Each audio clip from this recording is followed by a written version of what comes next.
Welcome to லக்தா சமையல். Hi friends, நம்ம இன்னைக்கு கருவேப்பிலை முறுக்கு எப்படி பண்றதுன்னு பார்க்கலாம். அதுக்கு நம்ம ஒரு மசாலா ரெடி பண்ணிடலாம். 2 காஞ்ச மிளகாய், 1 டீஸ்பூன் சீரகம், கையில் இந்த அளவு ஒரு குத்து கருவேப்பிலை எடுத்துக்கோங்க. இதை இப்போ நம்ம நல்லா நைஸாக அரைச்சிக்கலாம். இப்போ இந்த மாதிரி இருக்கும். நம்ம பொடி அரைச்சாச்சு. இப்போ நம்ம முறுக்குக்கு நான் 1 கப்பு மாவு எடுத்திருக்கேன்.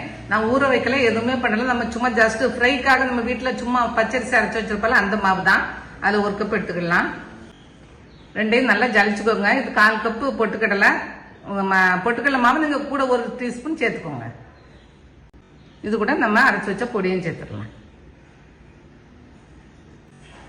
இப்போ நம்ம தேவையான அளவு உப்பு சேர்த்துக்கலாம். சேர்த்துட்டு நல்லா மிக்ஸ் பண்ணிக்கலாம். இப்போ நான் இதில் 1 டேபிள் ஸ்பூன் எண்ணெய் ஊற்றுங்க. நல்லா சூடு பண்ணி வச்சுருக்கேன். அதையும் நம்ம இந்த மாவு கூட சேர்த்துடலாம். சேர்த்து நல்லா மிக்ஸ் பண்ணிக்கலாம்.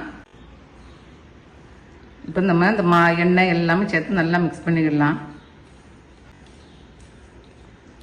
நம்ம கருவேப்பிலாம் சேர்க்குறதுனா நீங்கள் வேறு ஃப்ளேவர் எதுவுமே சேர்க்க தேவையில்ல. இதுவே நல்லாயிருக்கும்.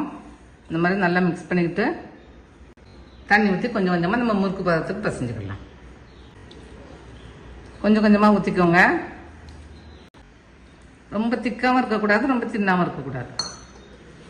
ரொம்ப மாவு ரொம்ப லூஸாக இருந்தால் உங்களுக்கு முறுக்கு நல்லா வராது.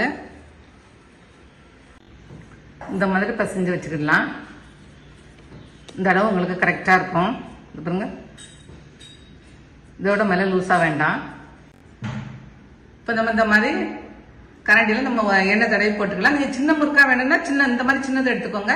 பெருசாக வேணா பெரிய கரண்டி எடுத்துக்கோங்க. இப்போ நம்ம பிழிஞ்சிடலாம்.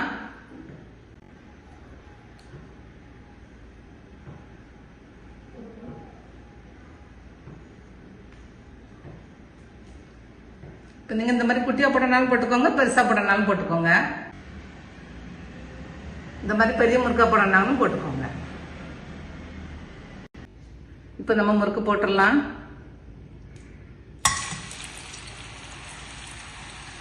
கொஞ்சம் மிதமான சூட்டில் இருக்கட்டும், ரொம்ப தீ வேண்டாம். இப்போ நம்ம சின்ன முறுக்கையும் போட்டுடலாம்.